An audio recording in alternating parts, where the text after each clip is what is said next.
हर हर महादेव दोस्तों। ओम नमः शिवाय। श्री शिवाय नमस्तुभ्यम। आप सभी को सावन मास की हार्दिक शुभकामनाएं। आप सभी पर भगवान भोलेनाथ की कृपा सदा सर्वदा बनी रहे। आज की वीडियो में आप सुनेंगे सावन मास महात्म्य का अध्याय 18। पिछली वीडियो में आपने 1 से 17 तक के अध्याय सुने हैं। यदि आपने अध्याय नहीं सुने हैं तो आप लोग जाकर सुन सकते हैं। सावन मास की यह शुभ कथा यात्रा आज 18वें दिन में प्रवेश कर रही है और आज है सोमवार, जो पूर्णतः भगवान शिव को समर्पित होता है। आज हम सभी साष्टांग नमन करते हैं भगवान शिव के उस अर्धनारीश्वर रूप को, जिसमें शिव और शक्ति एकाकार हैं। यह रूप केवल आध्यात्मिक पूर्णता ही नहीं बल्कि सृष्टि के संतुलन का प्रतीक है। आज की कथा से पहले हम सभी प्रार्थना करें कि हे अर्धनारीश्वर महादेव, हमारे जीवन में संतुलन, समरसता और समर्पण का प्रकाश भर दे। हे माँ पार्वती, हमारी शक्ति में कोमलता, हमारी साधना में दृढ़ता और हमारे हृदय में करुणा का विस्तार करें। हे त्रिपुरारी, हमारे भीतर के अहंकार, मोह और क्रोध का विनाश करें और अपनी शरण में हमें दृढ़ करें। अगर व्रत, पूजा या कथा श्रवण में हमसे कोई भी भूल या कोई भी त्रुटि हो जाए तो कृपया करके हमें क्षमा करें और अपने कृपा सागर में स्थान दें। तो प्रिय श्रोताओं, अब शुरू करते हैं आज का अध्याय। अध्याय शुरू करने से पहले भगवान शिव के श्री चरणों का ध्यान करते हैं, कथा को प्रारंभ करते हैं। आज की कथा में महादेव जी ने पार्वती जी से कहा कि हे पार्वती, इसके बाद शालकंठक देवी के पास जाएं। उनका स्थान सावित्री से दक्षिण तथा रेवंत से पूर्व दिशा में है। वे महान पाप पुंज तथा संपूर्ण दुखों का नाश करने वाली हैं। सिद्ध और गंधर्व भी उनकी उपासना करते हैं। वे महाप्रचंड दैत्यों का नाश करने वाली तथा महिषासुर मर्दनी है। पुलत्स्य पुत्र विश्रवा ने उनकी स्थापना की है। माघ मास की चतुर्दशी को जो उनकी पूजा करता है वह पशुधन से संपन्न, बुद्धिमान, विद्वान, लक्ष्मीवान और पुत्रवान होता है। इसके बाद दशरथेश्वर का दर्शन करें। पूर्व काल में सूर्यवंश के भूषण महाराज दशरथ ने प्रवास क्षेत्र में आकर अत्यंत कठिन तपस्या की। वहां पर एक शिवलिंग की स्थापना करके मुझे संतुष्ट किया और अत्यंत तेजस्वी पुत्र प्राप्त होने के लिए प्रार्थना की। तब मैंने उन्हें त्रिलोक के पूजित पुत्र प्रदान किया, जिनका नाम श्री राम था और जिनका यश तीनों लोकों में फैला हुआ था। और आज भी त्रिभुवन के निवासी देवता, दैत्य, असुर तथा वाल्मीकि आदि महर्षि जिनकी कीर्ति कथा का गान करते हैं, उस शिवलिंग के प्रभाव से राजा दशरथ को महान यश प्राप्त हुआ, जो कार्तिक मास में कार्तिक की पूर्णिमा को विधि पूर्वक धूप, दीप और पूजा आदि के उपहारों से दशरथेश्वर की पूजा करता है, वह यशस्वी होता है। उससे उत्तर कोण में थोड़ी ही दूर पर भरतेश्वर लिंग है। भूतल में भरत नाम से प्रसिद्ध एक राजा हुए थे, जिनके नाम से लोक में इस देश को भारतवर्ष कहा जाता है। उन्होंने मेरे विग्रह की स्थापना करके सहस्त्रों वर्षों तक यहाँ दुष्कर तपस्या की, जिससे संतुष्ट होकर मैंने उन्हें 8 पुत्र और 1 यशस्विनी कन्या प्रदान की। इस प्रकार अभिष्ट मनोरथ पाकर राजा भरत कृत हुए और भारतवर्ष के 9 विभाग करके उन्होंने अपने पुत्रों और पुत्री को एक एक भाग बांट दिया। वे द्वीप उन पुत्रों के नाम से ही प्रसिद्ध हुए: इंद्रदीप, कुशेरु, ताम्रपर्ण, गभस्तिमान, नागदीप, सौम्य, गंधर्व तथा वारुणी। यह 8 द्वीप हैं और यह कुमारी नाम से प्रसिद्ध नवा द्वीप है।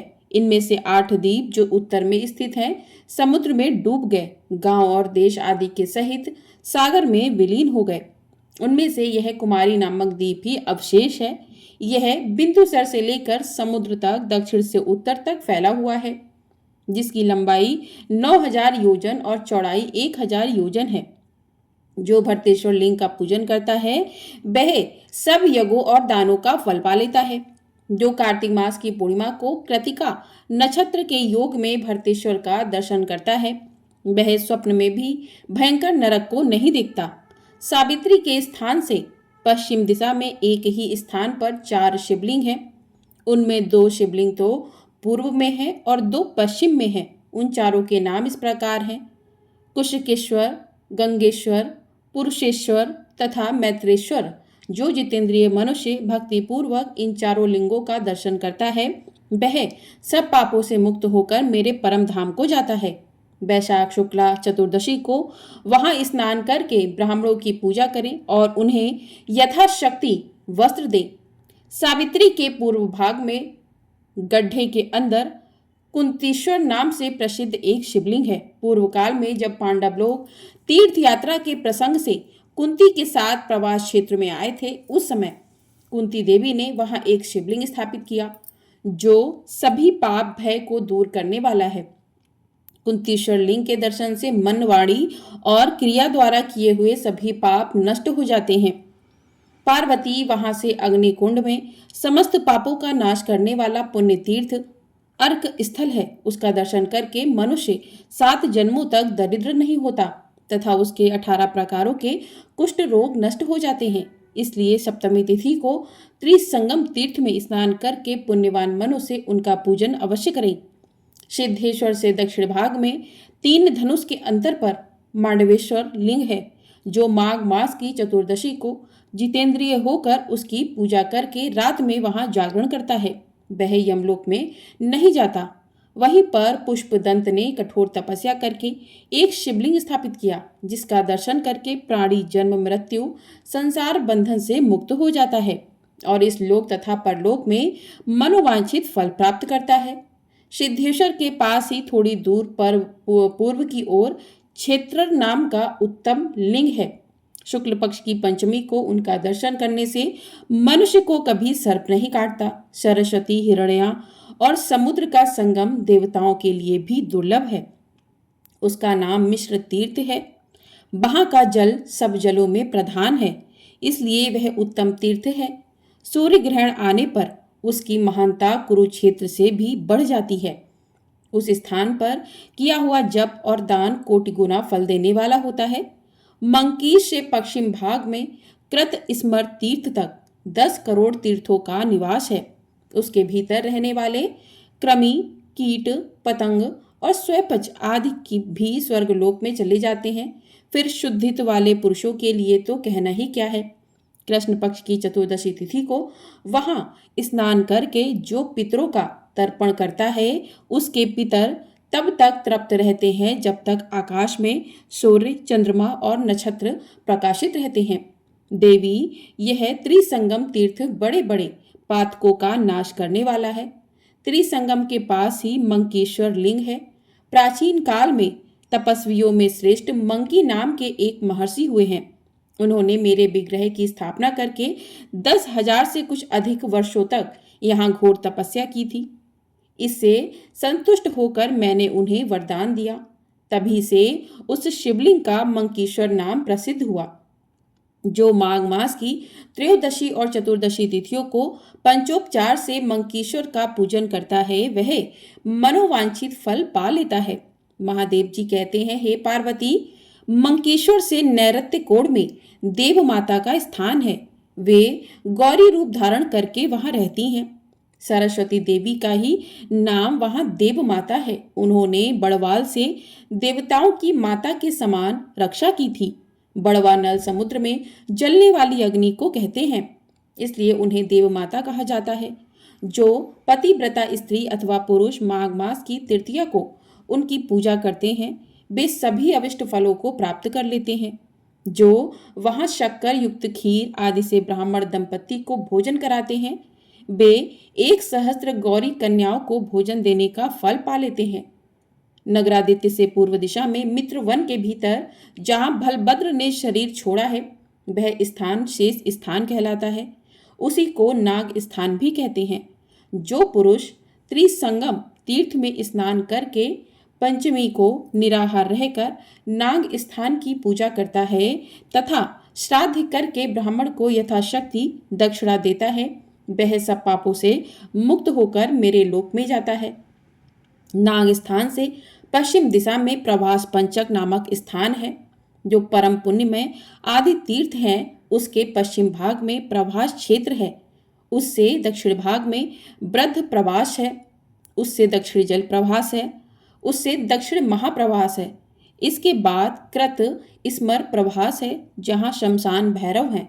जो मनुष्य भक्ति पूर्वक इन 5 प्रभासों का दर्शन कर लेता है वह जरा मृत्यु से रहित परम पद को प्राप्त हो जाता है। प्रभास तीनों लोकों में विख्यात आदि तीर्थ है। वह देवताओं के लिए भी दुर्लभ तथा महापातकों का नाशक है। मास में अमावस्या को एक रात व्रत रखने वाला पुरुष सभी पातकों से मुक्त होकर शिवलोक में जाता है। पुष्कर में स्नान करने से 7 जन्मों का पाप नष्ट हो जाता है। आदि प्रवास के आगे 3 धनुष की दूरी पर रुद्रेश्वर लिंग स्थित है, जहां मुझ रुद्र ने ध्यान लगाकर अपने तेज को स्थापित किया हुआ है। उसका दर्शन और पूजन करके मनुष्य सब वांछित फलों को प्राप्त कर लेता है। कृत स्मर से लगाकर मंकेश्वर तक महाशमशान है, जो पुनर्जन्म का निवारण करने वाला है। उस स्थान पर मरे हुए जीव के शरीर का दाह करना चाहिए।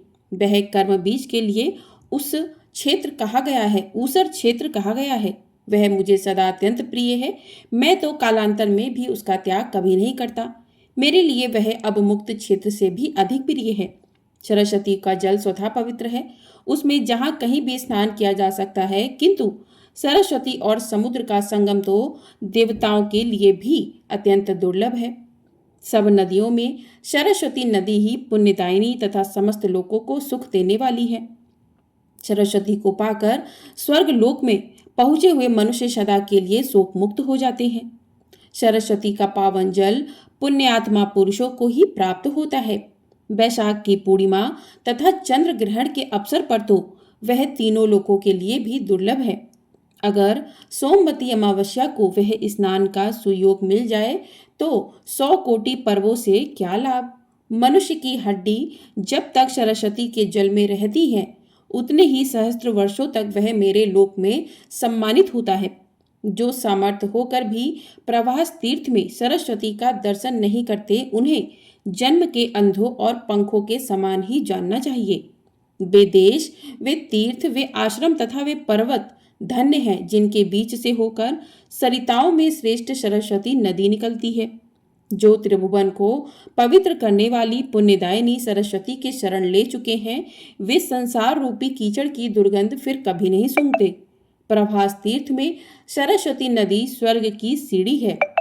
सरस्वती के दर्शन से मनुष्य राजस्व यज्ञ का फल पा लेता है। सरस्वती से बढ़कर दूसरा कोई तीर्थ न हुआ है, न ही होगा। जहाँ सरस्वती का जल समुद्र की लहरों से व्याप्त रहता है, उस संगम में जो भी मनुष्य स्नान करेंगे, हे देवी, वे प्रत्येक युग में ऐश्वर्यवान होंगे। जिन मनुष्यों का शरीर सरस्वती के जल से अभिषिक्त होता है, वे धन्य हैं, वे मुनि हैं और उन्हीं का निर्मल यश सर्वत्र फैला हुआ है। देवी पार्वती को इतना सब बताकर भगवान शिव कुछ समय के लिए मौन हो गए। प्रेम से बोलिए, हर हर महादेव। तो इस प्रकार से आज का अध्याय यहीं पर समाप्त हुआ। इसके आगे का वृतांत आप लोग अगले अध्याय में सुनिएगा। हर हर महादेव। अब सुनते हैं श्री शिव चालीसा पाठ।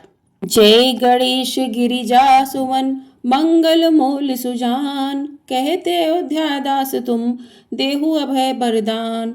जय गिरिजापति दीन दयाला, सदा करत संतन प्रतिपाला। भाल चंद्रमा सोहतनी के, कानन कुंडल नांग फनी के। अंग और सिर गंग बहाए, मुंड माल तन छार लगाए। वस्त्र खाल बागंबर सोहे, छवि को देखी नाग मन मोहे। मैना मातु की हवे दुलारी, वाम अंग सोहत छवि न्यारी। कर त्रिशूल सोहत छवि भारी, करत सदा शत्रुधन क्षयकारी। नंदी गणेश सोहे ते कैसे, सागर मध्य कमल है जैसे। कार्तिक श्याम और गणराहु, या छवि को कही जात न काऊ। देवन जब ही जाए पुकारा, तब ही दुख प्रभु आप निवारा। किया उपद्रव तारक भारी, देवन सब मिली तुम्हें जुहारी। तुरत सडानन आप पठायो, लब निमेष मह मारि गिरायो। आप जलंधर असुर संहारा, सुयस तुम्हार विदित संसारा। त्रिपुरासुर सन युद्ध मचाई, सबई कृपा कर लीन बचाई। किया तपई भागीरथ भारी, पूरब प्रतिज्ञाता सुपुरारी। दानिन मह तुम सम को नाही, सेवक स्तुति करई सदाई। वेद नाम महिमा तब गाई, अकथ अनादि वेद नहीं पाई। प्रकटि उदति मंथन में ज्वाला, जरत सुरासुर भय विहाला।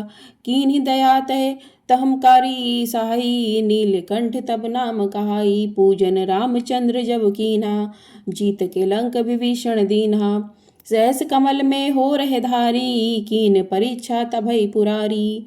एक कमल प्रभु राखे जोई, कमल नयन पूजन चह सोई। कठिन भक्ति देखी प्रभु शंकर, भय प्रसन्न दिए इच्छित वर। जय जय जय अनंत अविनाशी, करत कृपा सबके घटवासी। दुष्ट सकल नित मोहि सतावे, भ्रमत रहो मोहि चैन न आवे। त्राहि त्राहि मैं नाथ पुकारो, यही अवसर मोहि आन उबारो। ले त्रिशूल शत्रुघ्न को मारो, संकट से मोहि आन उबारो। मात पिता भ्राता सब होई, संकट में पूछत नहीं कोई। स्वामी एक है आस तुम्हारी, आए हरौ मम संकट भारी। धन निर्धन को देत सदाही, जो कोई जांचे सो फल पाही। स्तुति के ही विधि करे तुम्हारी, क्षमौ नाथ अब चूक हमारी। शंकर हो संकट के नाशन, मंगल कारण विघ्न विनाशन। योगी यति मुनि ध्यान लगावे, शारद नारद शीश नवावे। नमो नमो जय नमः शिवाय, सुर ब्रह्मादिक पार न पाए। जो यह पाठ करे मन लाई, तापर होत है शंभु सहाई। ऋषनिया जो कोई हो अधिकारी, पाठ करे सो पावनहारी। पुत्र होन कर इच्छा जोई, निश्चय शिव प्रसाद ते ही होई। पंडित त्रयोदशी को लावे, ध्यान पूर्वक होम करावे। त्रयोदशी व्रत करे हमेशा, ताके तन नहीं रहे कलेशा। धूप दीप नैवेद्य चढ़ावे, शंकर सम्मुख पाठ सुनावे। जन्म जन्म के पाप नसावे, अंत धाम शिवपुर में पावे। कहे अयोध्या दास आस तुम्हारी, जानी सकल दुख हरऊ हमारी। नित्य नेम कर प्राता ही, पाठ करो चालीसा। तुम मेरी मनोकामना पूर्ण करो जगदीश। मगसर छठी हेमंत ऋतु, संमत 64 जान। स्तुति चालीसा से भई पूर्ण कीन कल्याण। हर हर महादेव, ओम नमः शिवाय। अब करते हैं शिव जी की आरती। ओम जय शिव ओमकारा, प्रभु हर शिव ओमकारा। ब्रह्मा विष्णु सदा शिव अर्धांगी धारा। ओम जय शिव ओमकारा, एकानन चतुरानन पंचानन राजे। स्वामी पंचानन राजे, हंसानन गरुड़ासन वृषवाहन साजे। ओम जय शिव ओमकारा। दो भुज चार चतुर भुज, 10 भुज अति सोहे। स्वामी 10 अति सोहे, त्रिगुण रूप निरखता त्रिभुवन जन मोहे। ओम जय शिव ओमकारा। अक्षमाला बनमाला मुंडमाला धारी। चंदन मृग मद सोहे, भाले शशिधारी। ओम जय शिव ओमकारा। श्वेतांबर पीतांबर बागंबर अंगे। सनकादिक गरुड़ादिक भूतादिक संगे। ओम जय शिव ओमकारा। कर के मध्य कमंडल चक्र त्रिशूल धरता। जग हरता जग भरता, जग पालन करता। ओम जय शिव ओमकारा। ब्रह्मा विष्णु सदा शिव, जानत अभिवेका। प्रणवाक्षर के मध्य ये तीनों एका। ओम जय शिव ओमकारा। काशी में विश्वनाथ विराजत, नंदन ब्रह्मचारी। नित उठ भोग लगावत, महिमा अति भारी। ओम जय शिव ओमकारा। त्रिगुण शिव जी की आरती, जो कोई नर गावे। कहत शिवानंद स्वामी, सुख संपत्ति पावे। ओम जय शिव ओमकारा। ओम जय शिव ओमकारा, प्रभु हर शिव ओमकारा। ब्रह्मा विष्णु सदा शिव अर्धांगी धारा। ओम जय शिव ओमकारा। हर हर महादेव। दोस्तों, ओम नमः शिवाय। इस प्रकार से आज का अध्याय, आज की कथा यहीं पर समाप्त होती है। आपको वीडियो पसंद आई हो तो वीडियो को लाइक कर दीजिएगा। चैनल पर नए हैं तो चैनल को सब्सक्राइब भी कर लीजिएगा। आपको हमारे चैनल पर इसी प्रकार से नाग पंचमी की कथा भी सुनाई जाएगी और नाग पंचमी कब की है, पूजा के शुभ मुहूर्त क्या रहेंगे, सभी जानकारी आपको दी जाएगी। तो चैनल को सब्सक्राइब जरूर कर लीजिएगा और कमेंट बॉक्स में हर हर महादेव अवश्य लिखिएगा। हर हर महादेव।